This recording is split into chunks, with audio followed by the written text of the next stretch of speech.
You felt like he was just angry, generally speaking. He was every day. Heard him. There wasn't a day he didn't yell at his wife and kids out there. What would he yell? All kinds of shit. He was just angry. He knew what he was doing.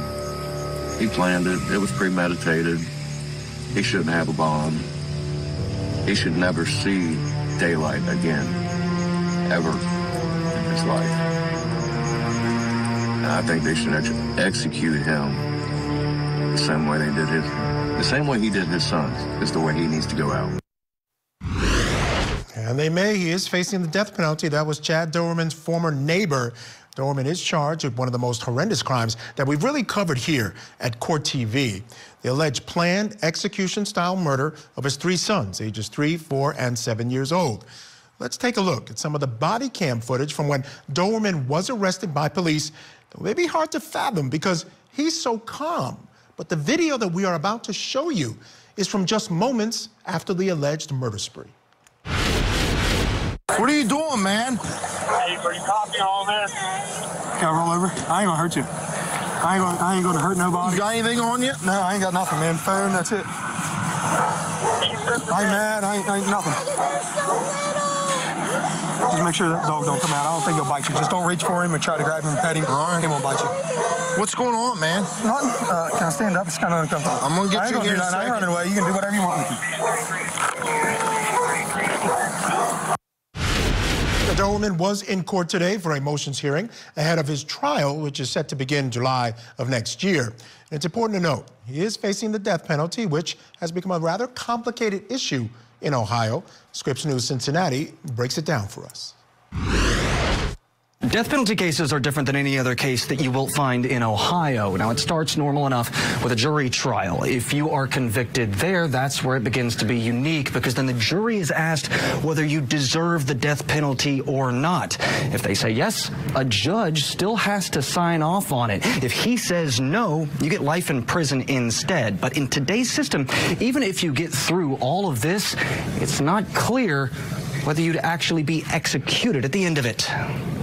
Chad Doerman faces the death penalty for executing his 3 boys, 7-year-old Clayton, 4-year-old Hunter, and 3-year-old Chase. He ripped the child from the mother's arms and put a bullet in his head. If convicted and sentenced, Doerman would go to death row. In March, Attorney General Dave Yost called the system broken, as no inmate had been executed since 2018. I mean, it's still in full effect, and it's still the law in Ohio. Mark Crumbine has defended capital murder cases for decades and acknowledges the current system has significant issues. Lethal injection, drug shortages, and political opposition has slowed the process. There could be another governor in the near future that might say, hey, let's speed it up. New drugs that cause people to die that are more accessible, some of the problems could end. Both Governor Mike DeWine and Yost called on the legislature to act. Is there any legislative fix in your eyes? Well, there probably are some legislative fix. They could, but there again, there's a lot of division. The root of it is there are so many people that are strongly against it and so many people that are strongly for it.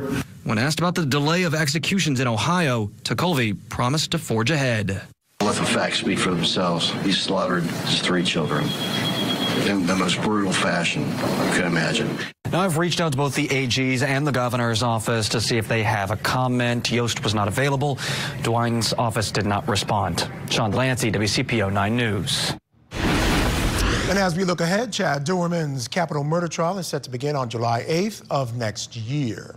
All right, let's bring back in the tank. Al Wunsch III, Darnell Crosland, and Jennifer Brandt are still with us. And Darnell, I'll start with you. Not all guilty pleas, not guilty pleas are alike. He pled not guilty in this case, but got a confession. And the story is pretty much he planned this thing. He executed them. The wife tried to stop him. And so if you want to say you were somewhere else and she tried to stop him, he got rid of her, not killed her, but got her out of the way, continued the killing. Why a not guilty plea in this case? What's the thinking here?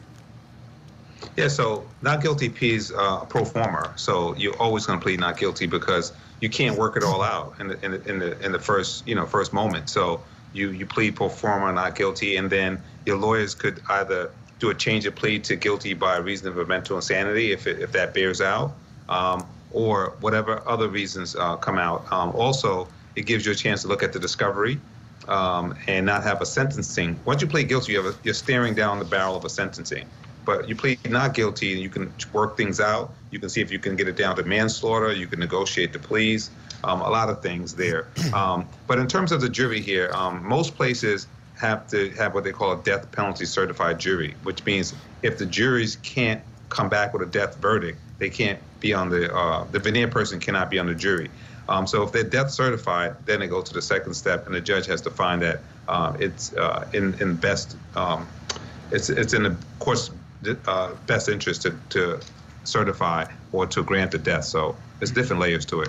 All right, so speaking of that jury, Jennifer Brandt, cases like this, you get tons of paperwork, tons of motions. There's a bunch here that involve, or the ones they were listening to today or entertaining today, involve the jury.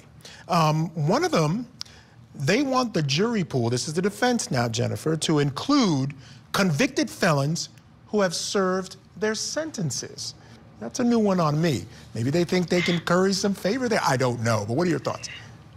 I think that's exactly right. I think that they may be, someone like that might be more sympathetic to him. I don't think anyone can understand this crime and understand what happened, but maybe they would, have some sympathy. Maybe somebody he could possibly relate to. We don't know what his story is going to be.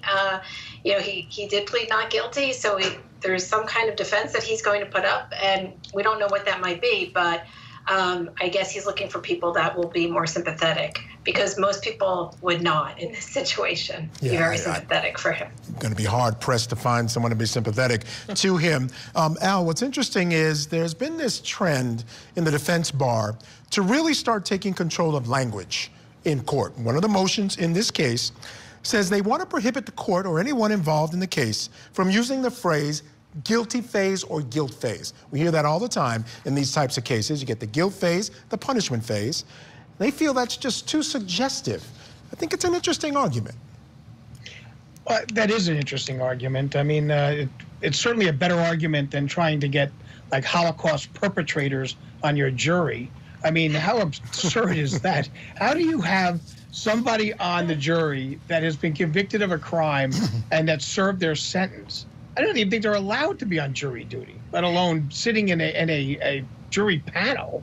Okay, so first of all, that's bizarre. But I do agree that suggestive terms can be manipulative, and that language is very, very it can work to your advantage or your disadvantage.